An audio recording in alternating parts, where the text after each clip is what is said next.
संसद सत्र के बीच ही सुप्रीम कोर्ट ने भी मान ली राहुल की बात। संसद के बजट सत्र के दूसरे चरण में लोकसभा में नेता प्रतिपक्ष राहुल गांधी ने वोटर लिस्ट में हेरफेर का मुद्दा उठाया था।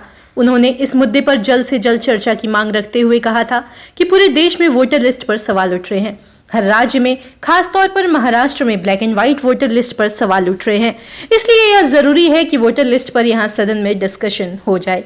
वहीं अब इसी वोटर लिस्ट से जुड़े एक मामले पर सुप्रीम कोर्ट ने भी अहम टिप्पणी कर डाली है। दरअसल उत्तर प्रदेश के एक गांव में ग्राम प्रधान के चुनाव में डाले गए वोटों की अंतिम गिनती को लेकर विवाद था और मतदान अधिकारियों के रिकॉर्ड गायब थे।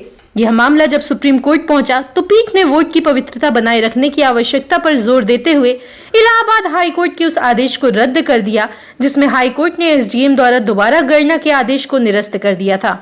बता दें, सुप्रीम कोर्ट के जस्टिस संजय करोल की अगुवाई वाली बेंच ने 6 मार्च को दिए अपने फैसले में कहा कि चुनाव में प्रत्येक वोट का अपना महत्व होता है, भले ही वह चुनाव में अंतिम परिणाम को प्रभावित करे या न करे, और इसलिए उसकी पवित्रता को बनाए रखना आवश्यक है।